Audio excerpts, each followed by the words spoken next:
Senhoras e senhores, muito boa noite. Que dúvida, que dívida, que dádiva, que dúvida a vida, afinal a vida. O que acho cada vez mais extraordinário é a vida, a maravilha que é estarmos vivos. Lembro de uma frase que ele dizia, e hoje faz-me ainda muito mais sentido, que é: a biografia não explica a obra, mas esclarece-a, ilumina. Mal for iniciada a secreta viagem, um Deus me segredou que eu não iria só. Por isso a cada vulto os sentidos reagem, supondo ser a luz que o Deus me segredou.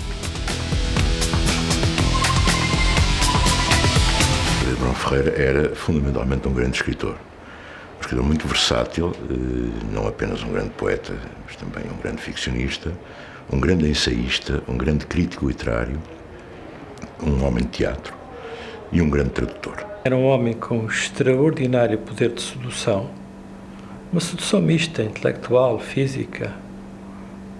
Ao mesmo tempo é um homem de uma grande bondade, de uma enorme benevolência, como se a poesia o tivesse inspirado e iluminado.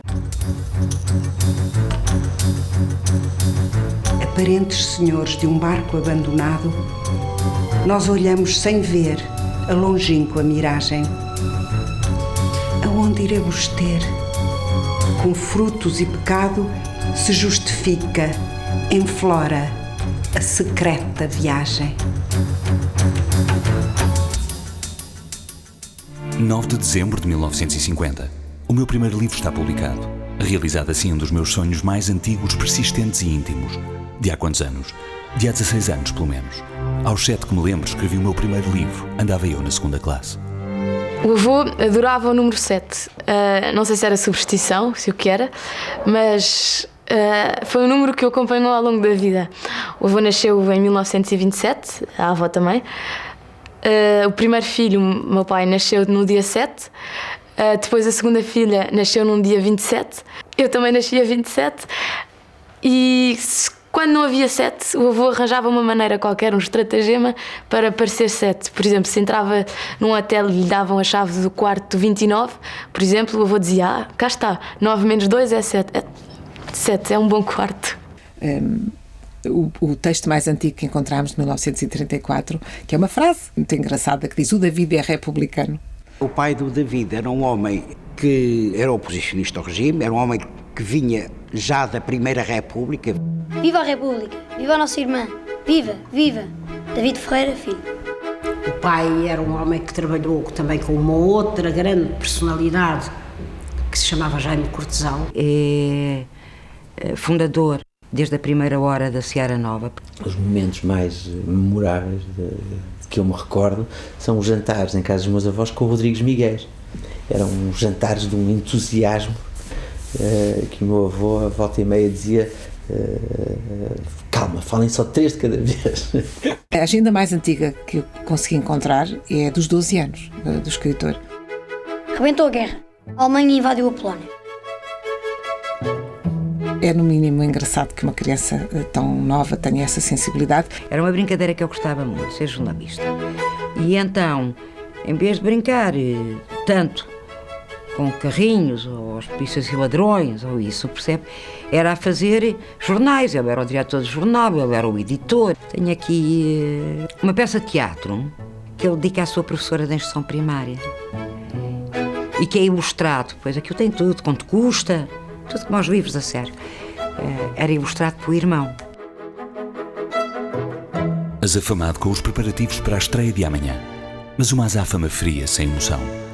Encaro a estreia do Contrabando como um favor que faço a certo personagem íntimo, mais ou menos fútil, que necessita de movimento, agitação, críticas e palmas. Em que o David ainda trabalhou no grupo do Teatro do Salitre. Até que um dia chegou, logo no princípio das nossas carreiras, das nossas vidas, em que trabalhámos juntos. Trabalhámos numa peça chamada O Farol. Ensaiámos a peça, fizemos a peça, ensaiámos bastantes vezes. A coisa não estava a correr mal, ele já fumava cachimbo nessa altura e estava bem para um faroleiro, mas depois não nos deixaram ir a peça, proibiram a peça. Não quis ser ator, para não ter que fazer todos os dias a mesma coisa. para não ter que repetir os mesmos papéis e para não ter que pintar a cara. Em 1948, estreava-se como autor de teatro com a peça Isolda, que ainda está inédita. Não era um grande texto. Ele tinha a consciência de que não era um grande texto e por isso nunca quis que fosse publicado. A segunda, que é o Contrabando, é já uma peça notável. É uma peça que revelava de facto um dramaturgo. E depois a sua grande peça, que é O Irmão. David tem nesta peça uma construção do tempo, em que a mesma ação, contada de maneiras diferentes, sobreposta, em tempos sobrepostos, é uma proeza que só um grande dramaturgo era capaz de conseguir. Há um episódio muito engraçado que se passou com o David. Eu e o David, uma bela noite, resolvemos ir assistir ao espetáculo. Acontece que quando entramos, as luzes da sala já estavam apagadas. Quando nós íamos para nos sentar, percebe? Parece um polícia agarra nos braços do David, que ele não podia entrar. Eu disse, desculpe, eu sou o autor desta peça, este senhor é o autor da outra, e isto ainda não começou porque o par ainda não subiu, ainda está às escuras. Mas não podem passar. O homem começa que não, agarrar os braços a empurrar. Enfim, deu-se uma zaragata tremenda, uma gritaria, a Pilar começou a gritar. Passou-me uma coisa e pumba. O boné do polícia salta pelo ar, acendem-se as luzes da sala. Que sei que vamos parar a esquadra na Rua Tomás Ribeiro. Mas aquilo tudo acabou em coisa nenhuma, mas a verdade é que nós nessa noite não pudemos ver o irmão do David. Infelizmente, depois disso, ele não fez mais teatro. Creio bem que será incompleto qualquer estudo sobre a mentalidade portuguesa dos anos de 1937 a 44, que não tome em devida consideração a influência dos escritos do Agostinho da Silva. É uma das pessoas ausentes de quem mais me recordo. Talvez por ser daquelas a quem mais fiquei devendo. Sei que quando acabou o Viseu, pensava ir para direito. O Agostinho da Silva, quando se está a pensar que ele vai para direito, tem uma conversa com o meu pai, a seguir vai ter como o avô e diz você, não faça disparate. Este rapaz tem que ir para literaturas. Ele não era um estudante brilhante. Não foi um estudante brilhante, portanto. Eu acho que ele tem coisas daquilo que hoje se chama um superdotado. Ele tanto podia ter um 20 numa cadeira, percebe, como ter da aflição, um 10 para passar ali só para despachar aquilo rapidamente. O David licenciou-se com 17 por isso, porque trazia algumas cadeiras mais baixas, porque se não ter-se licenciado com 18 ou 19. Como todas as pessoas com inteligência, era cábula. Vou começar este diário. Ao menos enquanto estiver escrevendo nele, não me ocupo dos estudos. Que estupada! Hoje o professor passou-me uma tradução de francês que hei de fazer tanto como ir à China. Podem-me chamar cábula à vontade, que não me demovem do meu propósito. Quero deixar de estudar. O pai ainda tem esperanças em eu ser um doutor. Coitado, hei de ser um carroceiro, como o pai diz. Mas que importa, ao menos não estudo. O professor disse ao meu pai que eu era um mau estudante. Esta noite há sermão, e logo vem a conversa do costume. Não tens vergonha? És um cábula. O teu irmão, apesar de mais novo, há de passar à frente, preguiçoso. Eu já estou farto disto. Por um lado, os galhos do doutor, por outros do pai. Apanhei ontem uma sova, como há já muito não apanho. Caramba, o pai tem as mãos leves para as levantar e pesadas para as baixar, não há dúvida. E tudo isto por ter feito uma falsificação de notas. O professor marcara-me um 8 em ciências e eu rasguei a folha. Com letra disfarçada pus um 14. O pai ficou contentíssimo e a avó não menos, mas em conversa com o doutor sobre a verdade. Então é que foram elas. A avó deu-lhe um ataque que está muito mal. A avó piorou. Espera-se um desenlace fatal. Não haja esperanças de salvar aquela santa criatura. O coração falha muito. A avó morreu esta madrugada. Pouco antes de falecer ainda me disse que eu tivesse juízo e estudasse. Não sei porque sinto remorsos. O pai hoje de manhã zangou-se muito comigo e diz que me vai pôr como caixeiro numa drogaria. Que importa? Assim já tenho mais liberdade. Adeus aborrecidos exercícios de matemática e monótono nas traduções de francês. Fui hoje pela primeira vez à drogaria. O trabalho é um pouco puxado, mas não faço traduções. Estou exausto, não posso mais. Tenho que tomar uma decisão. Fim do mês. Recebi apenas de ordenado 60 escudos. O patrão parece que anda a chuchar comigo. Pedi hoje ao pai que me deixasse continuar a estudar. Ele disse-me que dentro de 3 dias resolveria o caso. Quanto eu desejava que ele acedesse ao meu pedido. A dura prova que o pai me submeteu modificou-me. Ontem à tarde, ao regressar da drogaria, o pai disse-me que me ia pôr novamente no colégio. Mas se não me modificasse, que me punha novamente na drogaria. Fiquei tão contente que até chorei de alegria. Já fui hoje ao colégio. As lições que o doutor passou já achei. Sou o melhor aluno do colégio. Tenho vergonha das minhas ações passadas, mas espero que não hei de ter das futuras. Só não rasgo este diário porque ele pode vir a ser exemplo a muitos rapazes. Pobre da avó que não me viu modificado. Como ela gostaria de saber que eu era um bom estudante. Fecho para sempre este diário. Se falamos da primeira publicação de David, é um texto chamado Peraltas e Ciências, publicado em 1942 na revista Gente Moça do Colégio Moderno. Mas ele foi um aluno que ficou lá com grande prestígio no colégio. Não só enquanto aluno, mas também pela qualidade literária que nessa altura já mostrava. Eu não sei, mas talvez aí desde os 14 ou 15 anos começou a ler os franceses todos. Quando os deuses morrem, há qualquer coisa dentro em nós, mortais, que se quebra também. Quando morreu Valéry, senti o mesmo, a mesma sensação de que fiquei mais pobre. Ele tinha estado no Instituto Francês, ido à biblioteca do Instituto Francês e tinha requisitado o Paul Valéry e trouxe-o para casa. E teve a noite toda por mim fora, encantado, percebe, a ver o Paul Valéry. E nessa noite, no dia seguinte, eu soube que o Paul Valéry tinha morrido. Como ele dizia, eu estive a velar o Paul Valéry, sem saber que estava a velar o Paul Valéry. Informaram-me já a unidade em que estou colocado. Caçadores 1 em Porto Alegre. Por mim, fiquei satisfeito. Além de ser uma terra que não conheço, está lá o Régio. Que melhor companheiro poderia eu desejar? Quanto mais vivo, mais amo a literatura e o seu autêntico exercício. Foi extremamente importante para ele, extremamente positivo para ele, o poder ter estado na Sorbonne, ter frequentado a Sorbonne. Foi tirar o curso de verão na Sorbonne, um curso para estudantes, portanto, para estudantes universitários estrangeiros. Teve uma paixão muito grande lá. No próprio dia em que fiz admissão à faculdade, declarei-me a uma colega. No dia seguinte vi outra que era mais bonita, esqueci-me da primeira. Uma certa inconstância. Foi aí que teve largas. Dei largas à imaginação e a uma espécie de incessante procura erótica. Olha, eu não sei se sou a pessoa mais indicada para lhe dizer da relação do David com as mulheres. Mas a ideia que eu tenho é que a relação dele com as mulheres devia ser boa. Porque senão eu não tinha tantas mulheres que a dizer e completamente sempre, apaixonadas, a caírem, percebe, assim. O dia de hoje consagrado a amor venal. De tarde, uma jovem desconhecida. À noite, uma balzaquiana, 30 anos, velha companheira de orgiasitas. Grande, és histérico, como eu. Acertou em cheio. E só isso desculpará de facto as longas e variadas volúpias a que nos entregamos. Era um apaixonado. O David precisava de estar sempre apaixonado e dizia-o e admitia-o. A relação do meu pai com as mulheres, eu acho que não era uma relação de poder. Para muitos homens é uma questão de poder, de se pôr uma cruzinha à frente, já fiz, já aconteci, não sei, não era. Era uma relação genuína de fascinação. Nada se modificou. A Maria Fernanda e a Maria Eulália continuam a ser os dois polos do meu universo. E ora viajo em direção a um, ora me dirijo para o outro. No Equador, é que raramente sou capaz de me manter. O pessoal dele era uma pessoa de facto encantadora, era uma pessoa sedutora e era fácil uma pessoa sentir-se seduzida pelo David. E ele também, diga-se a gente, é bom da verdade, fazia tudo por isso, é verdade.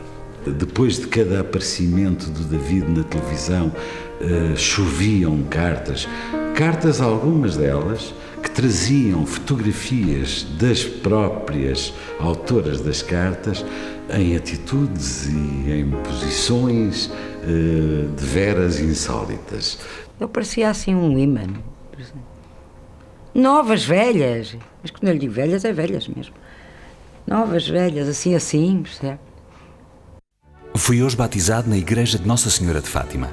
Assim, eis-me cristão e entrado no seio da Igreja Católica aos 26 anos, o que prova amplamente a minha falta de precocidade. O pai só se batizou para casar com a minha mãe. Também fui eu que preparei o batizado na Igreja de Fátima e fui eu o padrinho. Convidou-me para ser a madrinha dele, então dirigimos à Fátima e o padre queria me batizar a mim. Foi uma galhofa e ele, com aquele seu feitio irónico, disse logo: menina, certamente devia ter ti a mancha do pecado original. Caso-me amanhã. As últimas horas de celibatário, muito agitadas. Mais do que nervosismo, agora sinto espanto. sempre é verdade que me vou casar. Talvez por um obscuro complexo de inferioridade, nunca me supus talhado para as coisas que os homens felizes realizam. Por exemplo, ir a Paris, terminar um curso ou casar. E afinal, cá me vou convencendo de que sou um homem feliz. A Maria Eulália era uma rapariga mais ou menos da idade dele, muito atraente, e foi ao princípio um grande encantamento de um pelo outro. E aquilo nunca deixou de funcionar. Só que o David tinha um coração muito grande, grande demais. E lá cabia mais gente, e a Maria Eulália depois, a certa altura, não aceitou isso bem. E, curiosamente, ele casou com uma colega minha de ano, a Pilar. E quando fui para a Faculdade de Letras, conheci o Davi, que foi meu professor no primeiro ano. E depois fomos viver juntos. Não era um homem, não era a fidelidade em pessoa, não é? O Davi era um homem de amores. O Davi era um homem de paixões, isso vê-se nos livros dele. E andava com elas abertamente, não era mistério para ninguém, as aventuras que o Davi tinha. Eu pessoalmente não era capaz. No lugar da Pilar não aceitaria. Minha querida amiga, quando eu fui viver com o Davi, eu nunca pensei que eu seria uma coisa diferente de toda a gente e que com uma varinha mágica, percebe, ia transformar um homem com 30 e tal anos. Portanto, eu sabia muito bem, conhecia muito bem o Davi. Portanto, a única forma de viver com o Davi era aceitá-lo, tal qual eu era. O Davi tem a frase mais bonita sobre uma pessoa, ou uma companheira, que eu ouvi na minha vida, sobre a Pilar. Pilar tem defeitos como toda a gente, mas tem qualidades como ninguém. E a Pilar é de facto, a Pilar é um pilar. A Pilar é um pilar. As mulheres que mais amou tinham todas raízes e asas.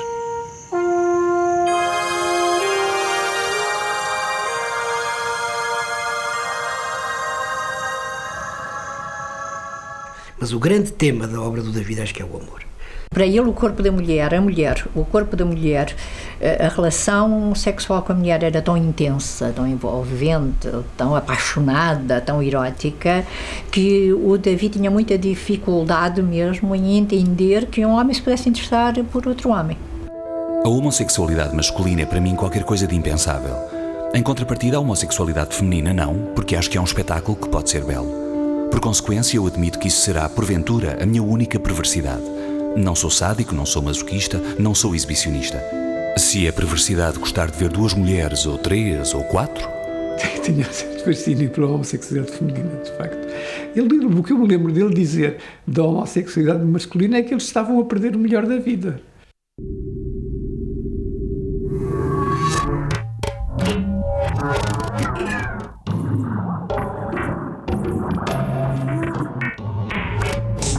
A cama é praia e promontório, onde naufraga um deus andrógino, mas também ilha, vogando imersa, cuja deriva só Deus conhece.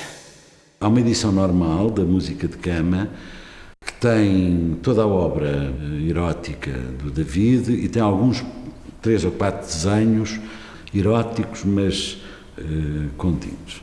E temos uma edição especial, edição dos autores, em que há 20 desenhos eróticos explícitos.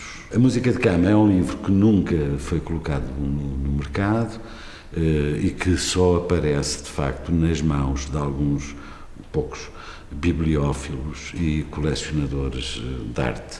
Foi muito engraçada esta cena, porque o David era um homem puritano, ao contrário do que se pode pensar ou imaginar. Quando fizemos o lançamento do livro, eu e ele começámos a ver as nossas listas de telefone e dizer quem é que vamos convidar. E lá fomos convidados. Na lista do David acabou por não se convidar ninguém, porque é assim. Pois, olha, este casal tal, ele é um tipo muito simpático, mas ela é muito chata. Não se pode convidar porque ela, por acaso, é progressista e é muito aberta, mas ele é muito conservador. Bom, e de nome em nome, praticamente não se convidou nenhum amigo do David. O que se tratava era de algum pudor, era um homem de pudor, o David Mourão Ferreira. O que acho cada vez mais extraordinário é a vida, a maravilha que é estarmos vivos.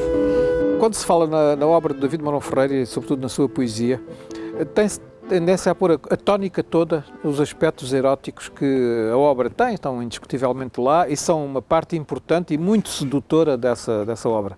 Mas acho extremamente redutor ver só isso na obra do David. Ela está cheia de claridades e escuridades, de luz e de sombra. E há aspectos de perturbação existencial muito profundas. Nem toda a gente mediu bem todo o alcance de sentido da obra de David. Ele é um grande poeta de amor, é um grande poeta dos sentidos, mas também é um grande poeta da angústia de existir. Angustiado penso, se eu morresse agora, que pálida impressão deixaria de mim mesmo. Sou dos que precisam de tempo, de muito tempo, para se realizarem. Sinto que o melhor, o mais alto e o mais profundo ainda nem sequer o aflorei. E espero, só peço tempo. Deem-me os deuses tempo, que eu darei o resto. Na década de 60, o Infinito Pessoal foi o primeiro livro integral que eu li dele e marcou-me muito. Tem alguns dos mais belos sonetos que se escreveram na nossa língua. Eram na rua passos de mulher, era o meu coração que os soletrava. Esta ideia de soletrar os passos, para traduzir a ansiedade de alguém que espera, alguém que está a chegar, é um achado. Pisas, ao caminhar, o próprio vento, que se embuçou no manto de uma duna. Desfazes sob os pés os grãos do tempo, por do tempo não teres noção nenhuma. Ele retoma alguns mitos antigos, muito famosos, como, por exemplo, o de Penélope, o de Nausicaa, tal como vem descrito na Odisseia. Em tudo isto, ele consegue apresentar dados antigos renovados e endereçados diretamente ao presente. Há um soneto que é dos maiores sonetos que já se escreveram em português, cujo título é E por vezes. E por vezes as noites duram meses, e por vezes os meses oceanos, e por vezes os braços que apertamos nunca mais são os mesmos, e por vezes sorrimos ou choramos, e por vezes, por vezes, num segundo se volam tantos anos.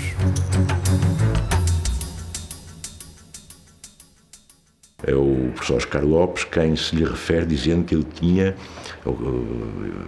a oficina versificatória mais bem apetrechada do decénio em que surge como poeta.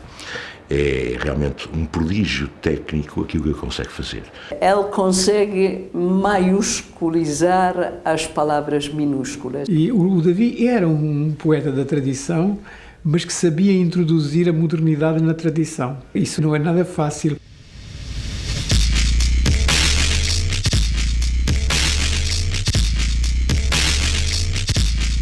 Será então o caos, o nada, a grande amnésia. Por fim, do nada, ao fim dos dias consagrados, o teu corpo de nada,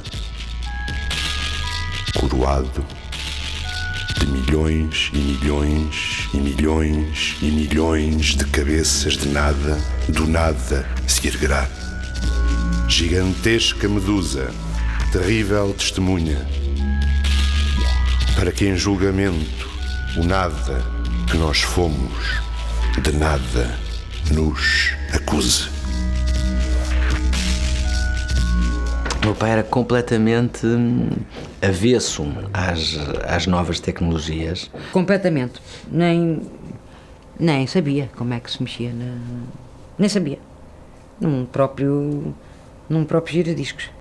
Quanto a computadores, nem pensar nisso. Tinha uma profunda aversão. O meio dele, claramente, era o papel e era a escrita, enfim, tradicional. Mas o David não tinha carta. Olha, o filho dele é igual.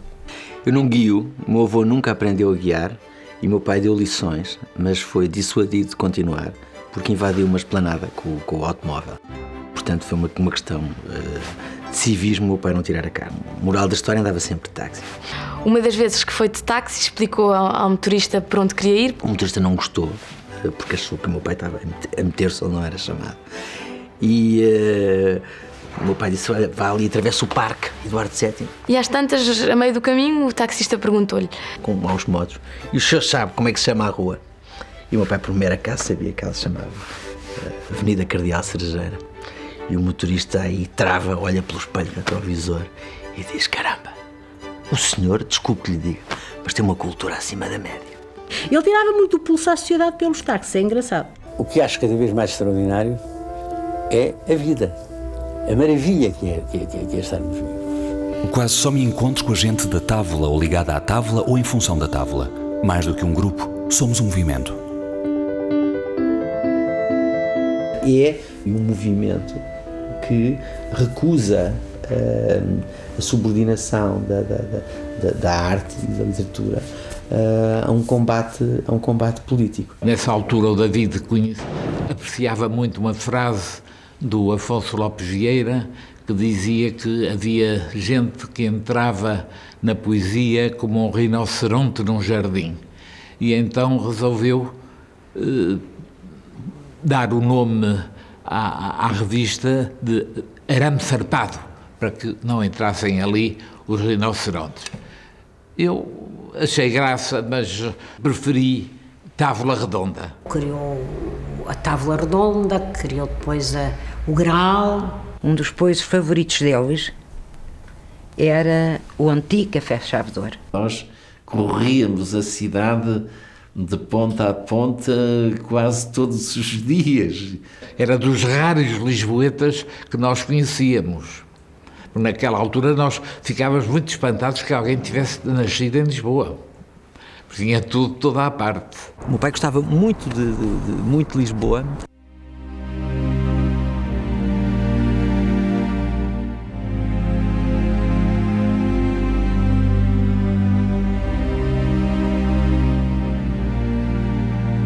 Na irisada cor que as conchas tomam à luz de algumas pétalas, logo os sentidos reencontram uma Lisboa já submersa. De novo pedras que ressoam sob as passadas do mistério, como que forcas certas fontes, como que um búzio cada prédio.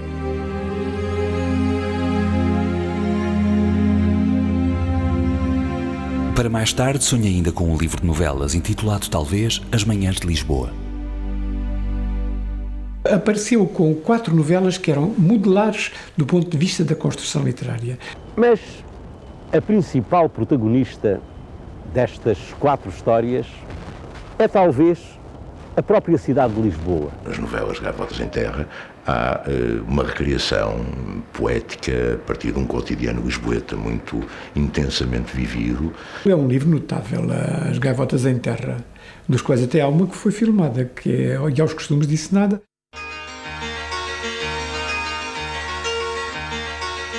Fiz-lhe uma pergunta sacramental ao Davi: está interessado em trabalhar comigo na adaptação, sendo você escritor? E ele disse, não quero meter nisso, você faz da história aquilo que quiser. E assim foi, levei as coisas ao ponto de nem sequer convidar o Davi para assistir às filmagens. O Davi depois, falando sobre isso, disse, Mosé, nunca lhe perdoei que nem sequer me tivesse apresentado à atriz que veio fazer o papel, e foi confrontado com o filme depois do filme ficar pronto. Ô Sanches, diga lá uma daquelas máximas de circunstância que só você é capaz de dizer. Vá lá. A respeitabilidade e o prestígio da Força Armada. Quando o filme acabou, eu estava à espera que o Davi viesse dizer qualquer coisa. O Davi saiu da sala, parecia uma seta, e nem me viu, e atravessou a rua para entrar em casa. Eu fiquei espantado. Bom, ele deve ter detestado o filme, odiou o filme com certeza absoluta, porque nem sequer me disse nada. Antes de entrar em casa, o Davi volta-se para trás, vem a correr para mim e dá-me um grande abraço.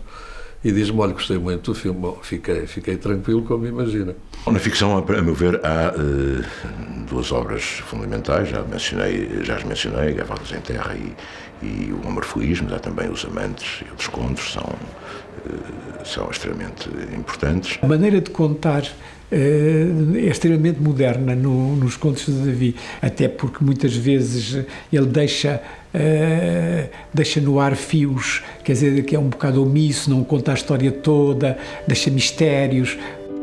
Apesar das minhas preferências, tudo o que faço é episódico, solto, excessivamente breve. Mas há o romance, claro. Há o romance e é precisamente por causa dele que eu estou a escrever isto. Reli uns pedaços esta tarde. O estilo desalentou-me. É nervoso, ofegante, com ritmo e reviravoltas de cão estafado. Se nós pensarmos que só na década de 80 ele publicou o primeiro romance, e se não soubermos que desde os 18 anos ele perseguia constantemente projetos de romance, uns atrás dos outros, e sempre adiados neste sentido, não conseguia levá-los até ao fim. Eu, desde que conheci o David, ele estava a escrever um romance. Fartei-me de lhe ouvir páginas e páginas, capítulos e capítulos de romances que ele nunca publicou. E é engraçado que ele aos 18 anos disse-o, escreveu sem nenhuma ambiguidade: eu quero ser um romancista, é como romancista que me quero realizar. A poesia é muito relativa. Ou seja, um escritor é mais do que a sua própria vontade. Comecei vários, não os acabei, embora alguns tivessem chegado a ter umas centenas de páginas, mas este surgiu há 4 anos, inesperadamente, e no meio de um outro projeto romanesco. Apareceu O Amor Feliz, que foi um best-seller. O Francisco fez uma capa, percebe que se vê vagamente uma escultura e vê-se um corpo de mulher e um homem praticamente deitado sobre ela e tal. O livro é lançado e, de repente, foi uma espécie de pedrada no charco. Foi muito mal interpretado a nível da Igreja e, sobretudo, a nível de um alto expoente da hierarquia da Igreja, percebe? Que se referiu à capa. E, portanto, se a capa era assim, o livro devia ser igual ou pior numa homilia, numa missa em Braga. E houve livreiros que foram obrigados a tirá-la da montra, tirar o livro da montra, porque meninos neonazis ameaçavam partir as montras onde houvesse a capa do Amor Feliz. Essa capa, essa edição, esgotou-se em 28 dias. Aliás, o David combinou com o Francisco que a edição que saía mudava a capa. Foi preciso fazer imediatamente uma segunda e terceira e sucessivas até 14 edições. Lisboa está muito presente no Amor Feliz, como está muito presente nos contos e nas novelas. Está super presente na obra da Amália. Meus pais casam-se em 53 e 53 é também o ano em que o meu pai começa a escrever para a Amália a pedido do meu tio Rui Valentim de Carvalho. Qu'est-ce que ça veut dire barco negro? Barco negro, ça veut dire la barque noire. C'est une barque qui porte malheur? Non, c'est l'histoire d'une femme qui attend toujours un bateau. E pede-se ao meu pai que faça 2 versões para uma canção brasileira que era a Mãe Preta, que o meu pai transforma em Barco Negro. De manhã que medo que me achasses feia, acordei tremendo deitada na areia, mas logo os teus olhos disseram que não, e o sol penetrou no meu coração. Mas logo os teus olhos disseram que não, e o sol penetrou no meu coração. O meu pai contou-me que no início dos anos 40 o meu pai não gosta de fado, portanto, o que não é surpreendente, quer dizer, porque o fado é uma arte menor, por um lado, não é? Na altura, o meu pai encara como obras secundárias as versões, e ele considera as secundárias e assina de David J. Ferreira ou DJ Ferreira. Uma das entradas do diário, ele diz: estreou hoje em Lisboa um filme francês com a Amália Rodrigues, para a qual eu escrevi 2 fados, a letra de 2 fados, ainda bem que o meu nome não aparece. Pelo contrário, aquilo que ele escreve de raiz são assinadas de David Mourão Ferreira. E a Amália teve a visão de puxar o David Mourão Ferreira para escrever para alguns dos poemas mais bonitos para fado que eu já ouvi. Eu creio que o meu pai é o primeiro poeta a escrever de propósito para a Amália. A Amália foi muito importante nisso, não é? O fado ganhou uma dignidade completamente diferente, que aliás nunca mais perdeu desde essa altura, não é? Nessa altura, em que o meu pai começa a escrever com maior frequência para a Amália, portanto a partir de 53, e a grande frequência de colaboração vai até 68, 69, isto não era bem visto. Mas não era bem visto nem do lado académico, nem do lado do fado. Digamos, é o mundo das mulheres de má vida, uns aristocratas bêbados, não é? Portanto, não era um meio que fosse muito recomendável para alguém que se pretendia intelectual. A Amália canta uma letra do meu pai chamada Sombra, claramente poética, com um sentido não óbvio, e que terá motivado a uma outra grande fadista o comentário jocoso: agora a Amália canta letras a Picasso. Por outro lado, do lado académico, também o que o meu pai estava a fazer não era bem visto. O diretor, um professor catedrático na época, terá tido uma conversa com o meu pai a dizer-lhe: David, deixe-se de fadistices e trate de doutorar-se. O meu pai nunca se doutorou na vida. O que acontece é que o David não fez doutoramento. Ir a catedrático sem ter prestado as provas específicas para isso, eu só conheço aqui, pode ser que haja mais, mas só conheço aqui 2 casos. Foi o caso do David Mourão Ferreira e do Padre Manuel Antunes. Era de tal maneira óbvia a qualidade de trabalho deles que mereceram essa distinção, e numa época em que isso não era assim tão simples. O que acho cada vez mais extraordinário é a vida, a maravilha que é estarmos vivos. Não há ciência, há segredo, e a eternidade é um minuto. Não há silêncios, há medo, não há lágrimas. Triste, triste, triste, triste, tristeza de entristecer. Dança, meu bem, que o prazer, só ele e mais nada existe. Ele desde muito cedo trabalhou na televisão e, portanto, eu acho que logo em 57, pouco depois da televisão ter aberto, ela tinha um programa chamado Panorama. A minha colaboração nos programas do David foram vários. Imagens de poesia europeia, Hospital das Letras, temas literários. A figura de Pedro Homem de Melo é bem conhecida dos espectadores habituais da rádio e televisão portuguesa.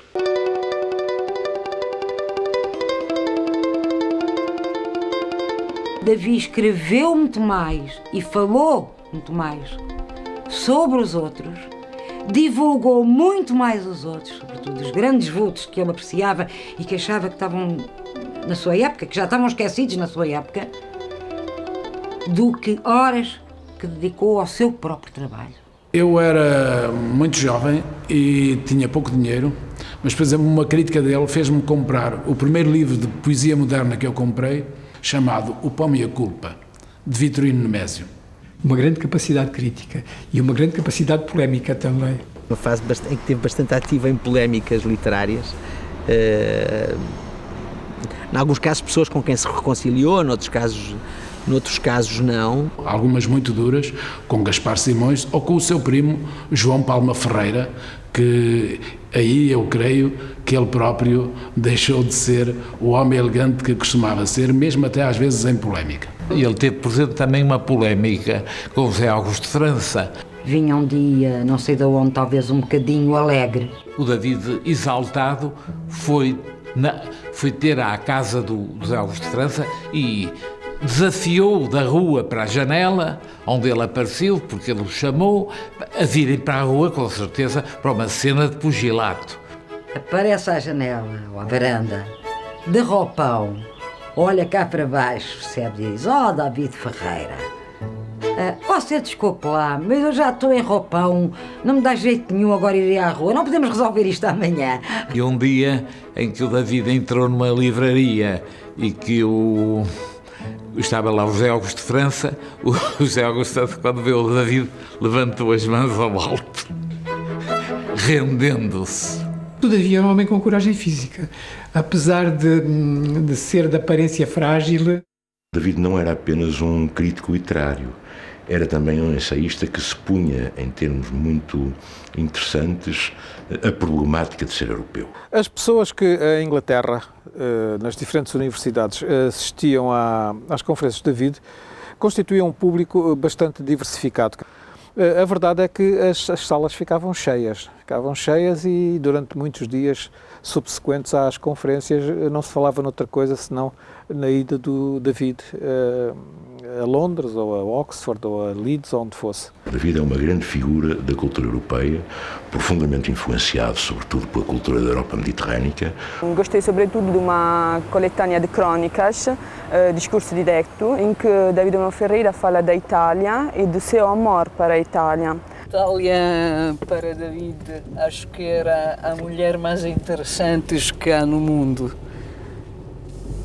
Mulher, Itália tem nome de mulher, é feminino. Portugal é masculino. Ele trocava 20 voltas ao mundo por 2 dias em Roma, por exemplo. Voglio una strada di Roma, coi suoi rossi, coi suoi ocra, con quella chiesa barocca, quella fontana, quel chiosco e quel cortile nell'ombra, quella cupola che splende, quella torre.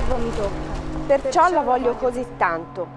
Opulenta anche se povera, con il volo dei colombi, il rimbombo delle moto, con questo bar senza gusto, dove all'aperto mi prendo questo espresso dopo pranzo. Em Itália, na Universidade de Bari, foi aberta uma cátedra de David Mourão Ferreira. O David Mourão Ferreira aqui em Bari tem uma grandíssima projeção. Nós tivemos muitos alunos que foram a Lisboa assistir às aulas do David Mourão Ferreira e conheceram o David professor e ficaram encantadíssimos.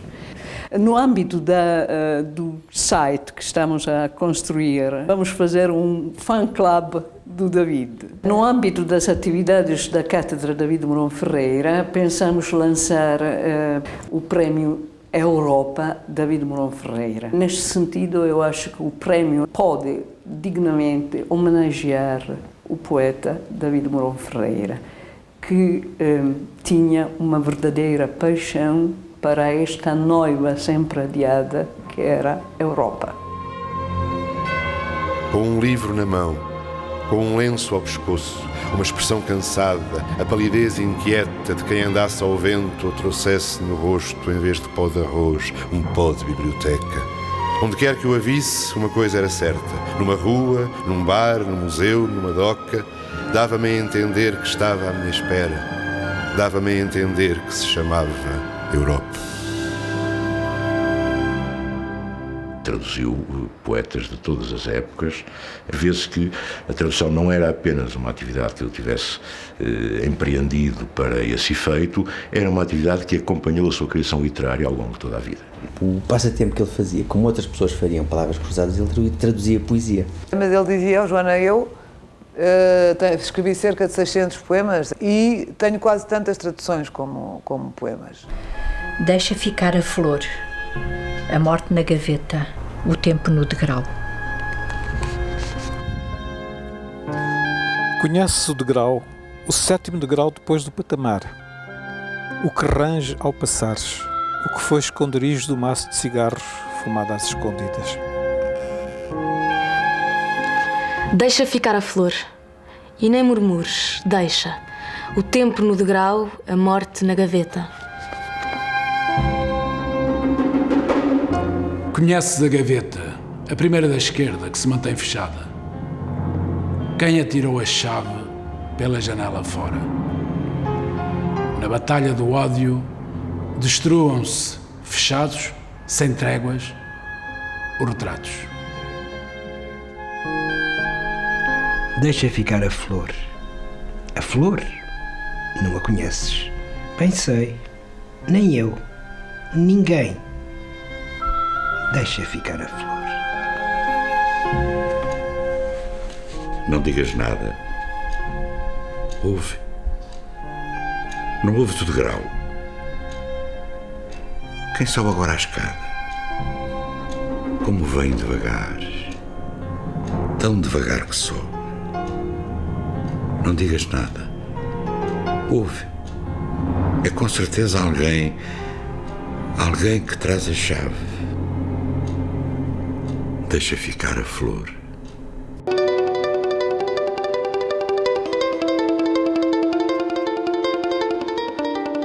Foi secretário de Estado num governo do meu marido. Isso foi o período em que nós estivemos em desacordo, né? Que é disso eu não queria falar. O pai foi secretário de Estado.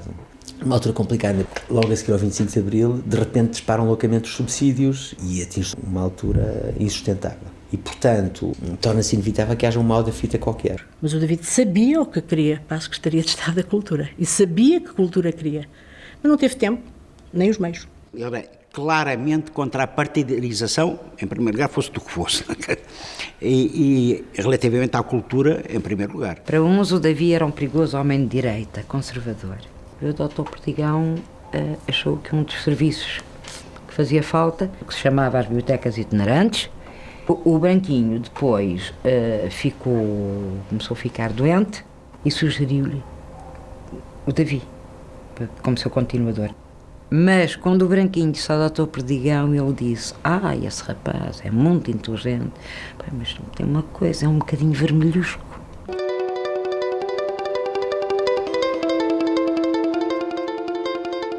Agora, há uma das coisas que eu rejeito completamente. Essas duas coisas eu rejeito completamente. Que fosse de esquerda ou que fosse de direita. E todos os que escreveram isso, sei lá, são mendigos da cultura, talvez. O que acho cada vez mais extraordinário é a vida. A maravilha que é estarmos vivos. Era um homem que gostava de viver a vida, vivia a vida intensamente. Eu acho que o David tinha uma alegria de viver extraordinária. É extraordinária. Aquela lenta agonia, aquela degradação física a que ele foi submetido, acho que foi uma profunda e cruel injustiça. Menino Jesus. Eu desejava que o Menino Jesus me trouxesse ao cinema uma pistola de fulminantes, um telefone ou uma espingarda, um tambor ou uma gaita. Receba um abraço do seu amigo que se lembra sempre de si, David. De todos os anos que tenho conscientemente vivido, este de 1950 é de longe o ano herético por excelência. Foi o ano em que a minha ignorância do cristianismo se consolidou e se expôs. Sabe que o Davi, na última fase da vida dele, fez uma conversão. Sabia? Devo dizer-lhe, aliás, que ele me surpreendeu uma vez em Londres. Eu virei para o David Mourão Ferreira e disse: o David, ao menos, o David é como eu. É saudavelmente agnóstico.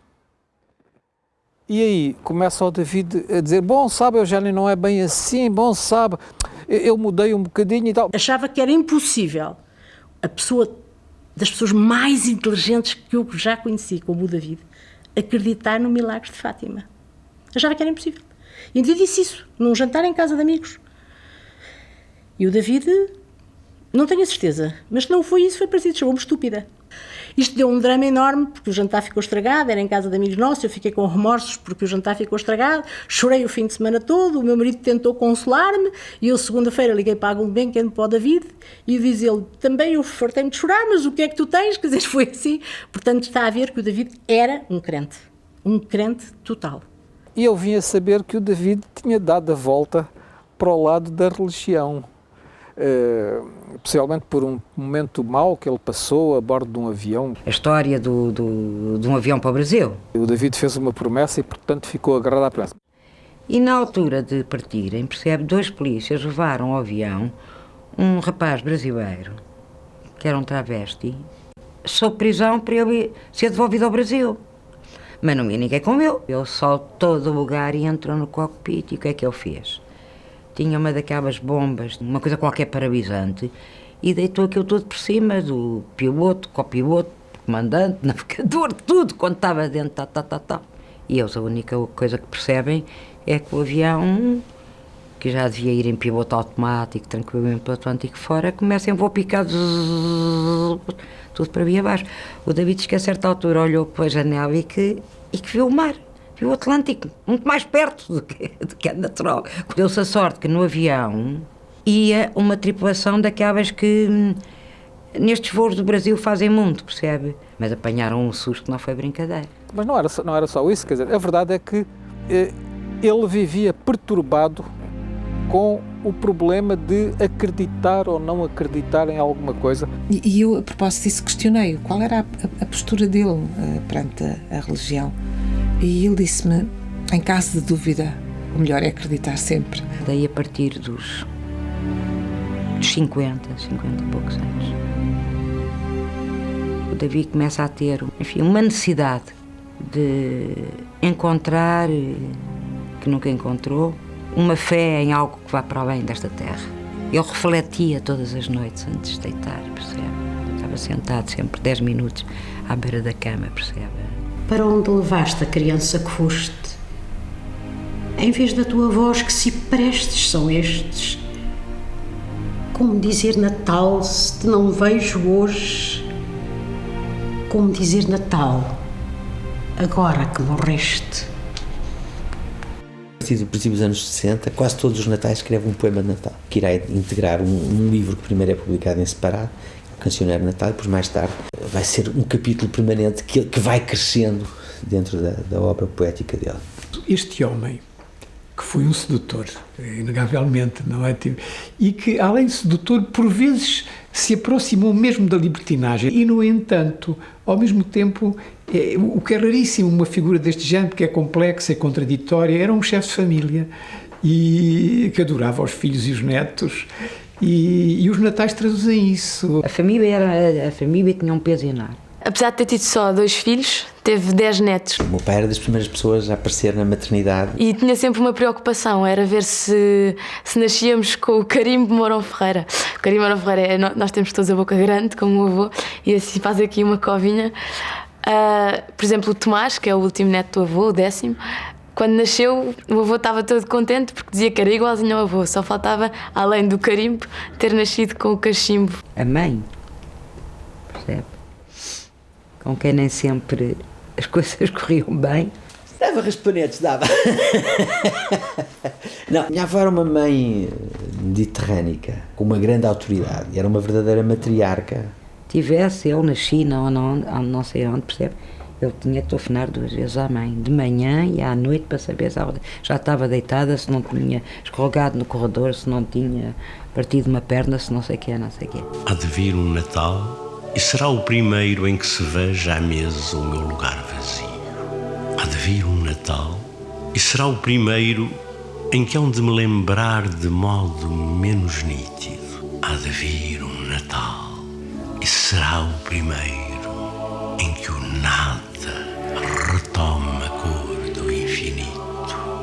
O que acho cada vez mais extraordinário é a vida, a maravilha que é estarmos vivos. E foi nesta encruzilhada da vida clínica que eu vim encontrar com uma doença séria. É uma doença que eu sabia que eu ia levar a muito curto prazo à morte. Eu reagi ao contrário de tudo quanto ele me disse. Uma vez a Pilar e eu vamos ao hospital de Santa Maria e o verdicto era muito complicado. Eu estou atrás do meu pai, ele não vê, mas eu vejo apertar as mãos, crispar as mãos com dor, como o médico lhe diz. E nós saímos dali e vamos por Santa Maria fora e encontramos pessoas que estão a fazer quimioterapia e que depois a gente tem uma antevisão do que vão ser os meses seguintes, etc. E o ambiente carregado, depois saímos ali, vamos os 3 para um café e quando nos separamos, o meu pai de repente assim, vocês desculpem, mas eu devo ser muito inconsciente porque eu agora vou dar aula e esqueço-me disto tudo. Faz muito bem. A doença era séria. Ponto. Desfigurante. E só depois dele se sentar na mesma primeira fila, mas um pouco afastado de mim, é que a minha mulher me disse: aquele é o David. E eu olhei e caiu-me o coração aos pés, literalmente, porque reconheci-o nessa altura, mas não era o David que eu conhecia, não é? Foi admirável a maneira como ele aceitou, com humildade que transcendeu a sua condição de doente.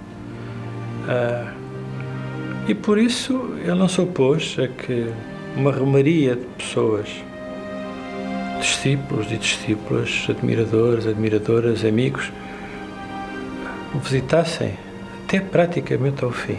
Uma única vez que entrei no quarto, ele estava sozinho, a ler um livro junto à janela, e era um livro do Claude Roy. E ele disse: anda cá, Rosa, anda cá. Olha que o Claude Roy teve um cancro e ainda viveu 20 anos depois do cancro. E eu não aguentei, porque ele estava sozinho, e comecei a chorar, e lembro-me de dizermos os dois: tenho tanta pena. A certa altura eu disse à Pilar, a sua mulher, que se não seria bom interromper a romaria, fechar, até que a morte chegasse, e a morte estava próxima. E ela disse uma coisa extraordinária que eu não esqueci, que aliás registrei num dos meus escritos. Foi assim: não, deixe estar, porque olha, muita gente que aqui vem eu nem conheço, mas quando as pessoas entram, os olhos do David iluminam-se e parece que tem um prazer particular em ver cada uma delas. E eu pensei que, de facto, naquela altura em que as pessoas e os doentes com doenças tão graves começam a despedir da vida, não estava preparado, não estava pronto para o fazer. E por isso eu diria que ele viveu a vida até ao fim. Agora, o que acho cada vez mais extraordinário é a vida, a maravilha que é estarmos vivos. É das coisas realmente excepcionais, estarmos vivos e lidarmos com vivos. E isso é que é o fundamental da minha experiência. E agora, com esta experiência de doença que tenho tido, tenho aprendido o valor de certos pequenos instantes.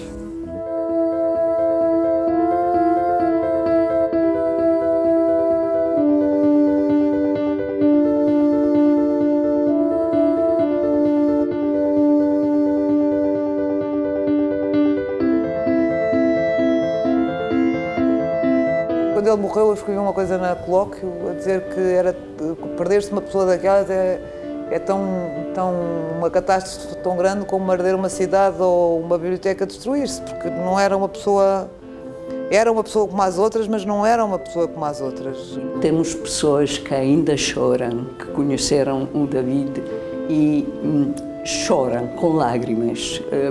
Para nós foi uma perda muito, muito grande. O António e eu perdemos qualidade de vida. Porque, de facto, a alegria que o David trazia à nossa vida é insubstituível. Que fique só da minha vida um monumento de palavras, mas não de prata, nem de cinza, antes de lava, antes de nada. Se ela anda por aí? Anda de certeza absoluta. Deve-se rir imenso de coisas que eu faço, deve dar gritos de sucesso de outras que eu faço, e pronto. Até de muitas coisas que disse nesta entrevista, de certeza absoluta.